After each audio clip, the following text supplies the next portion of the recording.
दोस्तों इंडिया के second richest person Mukesh Ambani ने अपना ही अब रिकॉर्ड तोड़ दिया है जो है प्रॉपर्टी बाइंग का। इन्होंने दुबई के अंदर मोस्ट एक्सपेंसिव विला खरीदा है 1350 करोड़ रुपए के अंदर। ये भी डेविड बैकहम शाहरुख खान की तरह ही प्रॉपर्टी के अंदर इन्वेस्ट कर रहे हैं क्योंकि इस वक्त में दुबई का जो रियल एस्टेट मार्केट है वो काफ़ी ज़्यादा बूम कर रहा है। और इसी के साथ साथ दुबई तक नहीं रुक रहे हैं, इन्होंने यूके के अंदर भी हज़ारों करोड़ रुपए इन्वेस्ट किए हैं, प्रॉपर्टी के अंदर न्यूयॉर्क के अंदर भी किए हैं। इन्होंने मतलब काफ़ी ज़्यादा प्रॉपर्टी क्रिएट कर ली है अपनी इन्वेस्टमेंट से। और इसी के साथ साथ इस प्रॉपर्टी के अंदर जो इन्होंने दुबई के अंदर खरीदी है 11 तो बेडरूम है, एक्सक्लूसिव स्पा है और इंडोर और आउटडोर स्विमिंग पूल भी है। और इसी के साथ साथ इनका खुद का प्राइवेट बीच भी इसी के साथ में इंक्लूड है जो कि करीबन 70 मीटर का है क्योंकि ये बीच साइड ही विला है। दोस्तों हम में से बहुत सारे लोग आईफोन लेना चाहते हैं लेकिन उतना अफोर्ड कर नहीं पा रहे और ज़्यादातर लोग शायद आईफोन की तरफ इसी वजह से जाते हैं क्योंकि ये सबसे ज़्यादा एक्सपेंसिव फ़ोन है और हम दिखाना चाहते हैं कि भैया हम आईफोन को अफोर्ड कर सकते हैं, ये हमारा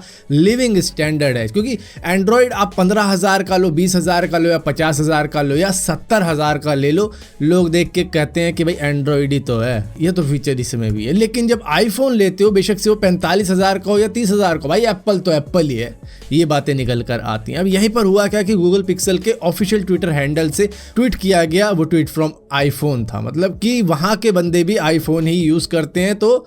एप्पल तो एप्पल ही है भाई, यही वाली बात निकल कर सामने आ जाती है। इसके बाद में जैसे ही लोगों को पता चला इन्होंने फटाफट से अपना ट्वीट डिलीट किया और उसके बाद में एंड्रॉयड फ़ोन से ये ट्वीट किया, लेकिन तब तक बहुत ज़्यादा देर हो चुकी थी क्योंकि लोगों ने पकड़ लिया था कि ये तो ट्वीट आईफोन से किया गया। अब ऐसी गलती सैमसंग ने भी करी है, हुआवे ने भी करी है और बहुत सी कंपनियों ने करी है जो कि बनाते तो एंड्रॉयड का फ़ोन है लेकिन ट्वीट आईफोन से करके दिखा देते हैं क्योंकि भैया एक्सपेंसिव फ़ोन है और एप्पल तो एप्पल ही है। दोस्तों एलॉन मस्क ने जब अपना रोबोट अनवील किया था तो हम सभी हैरान रह गए थे कि मतलब क्या खासियत है, चल के आया, थोड़ा बहुत इसने अंगड़ाइयाँ लेके गया, उसके बाद में मतलब क्या ही किया। तो उसके ऊपर भी कई सारे लोगों ने बात करी थी कि भैया एटलीस्ट इसने इतना तो बना दिया, लेकिन भैया हमारी एक्सपेक्टेशन एलॉन मस्क से रहती है हाई कि ये कुछ अलग करके दिखाएगा क्योंकि भैया बच्चे आजकल रोबोट बना रहे हैं। जैसे कि केरला का एक लड़का है जो कि 12th क्लास में पढ़ता है, उसने अपनी मदर की हेल्प के लिए एक रोबोट तैयार किया जिसका नाम एंड्रॉयड पतोठी रखा है उसने।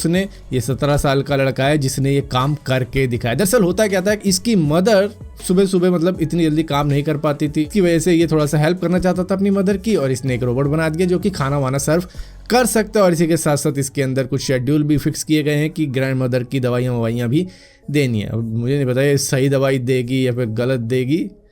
बस देगी दवाई टाइम टू टाइम। तो यहाँ पर इंटरनेट ने भी काफ़ी ज़्यादा इसे ट्रोल किया है कि भैया तेरे से खुद से नहीं होता क्या हेल्प करना, कि तू ही हेल्प कर दे थोड़ी बहुत। और ज़रूरी है कि मतलब रोबोट लड़की ही बनेगी, जो भी घर के काम करती है वो लड़की ही करेगी, क्योंकि यहाँ पर थोड़ा बहुत लोगों ने कहा है कि ये क्या सेक्सिस्ट चीज़ बना दी भैया कि मतलब रोबोट है उसका कोई जेंडर नहीं होता लेकिन तुमने दिखाने के लिए उसको फीमेल बना दिया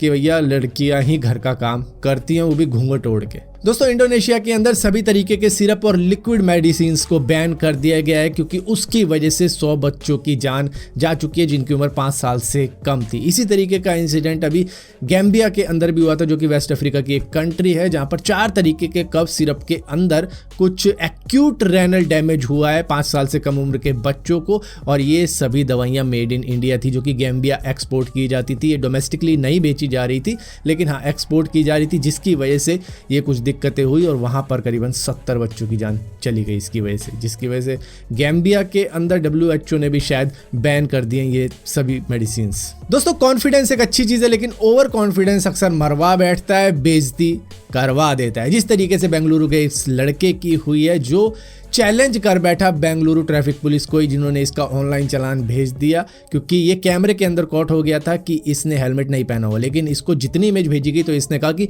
ये कोई प्रूफ नहीं हुआ, मुझे प्रूफ करके बताओ कि भैया मैंने हेलमेट पहना है नहीं पहना, क्योंकि इस तरीके का एक चालान पहले भी हुआ था, उसके अंदर भी मैंने फाइन पे किया था लेकिन इस बार मैं नहीं करने वाला। तो इसके बाद में रिप्लाई कुछ इस तरीके से आया, गजब बेइज्जती हुई इसके बाद में इसके, और इसके ऊपर मीम भी बनने चालू हो गए। दोस्तों कोनामी की एक बहुत ही पॉपुलर गेम है जिसका नाम है साइलेंट हिल 2। ये 2001 में आई थी PS2 के लिए, यानी कि PlayStation 2 के लिए आई थी, लेकिन हमें तो खैर खेलने को 2011-12 के अंदर मिली थी जब PCSX2 एमुलेटर था जब PS2 का, तो उससे हमने खेली थी। और क्या गेम थी, ग्राफिक को कुछ नहीं कह सकते, ग्राफिक इतनी ज़्यादा बढ़िया नहीं थी लेकिन गेम बहुत ही ज़्यादा डरावनी थी। अब इसको रीमेक किया जा रहा है जो कि PC पे भी आएगी, PS5 के ऊपर भी आएगी, और इसी के साथ साथ इसी के ऊपर एक मूवी भी तैयार की जा रही है। बहुत ही गजब गेम है, अगर आए तो ज़रूर खेलना। सो फिलहाल के लिए दोस्तों इस वीडियो के अंदर इतना ही। अगर ये वीडियो आपको पसंद आती है तो इस वीडियो को लाइक जरूर करना, शेयर जरूर करना, और इसी तरीके की और भी वीडियो देखने के लिए इस चैनल को सब्सक्राइब जरूर करना, और सब्सक्राइब किया है तो बेल का आइकॉन जरूर दबाना, वरना आपको मालूम नहीं चलेगा मैंने कोई वीडियो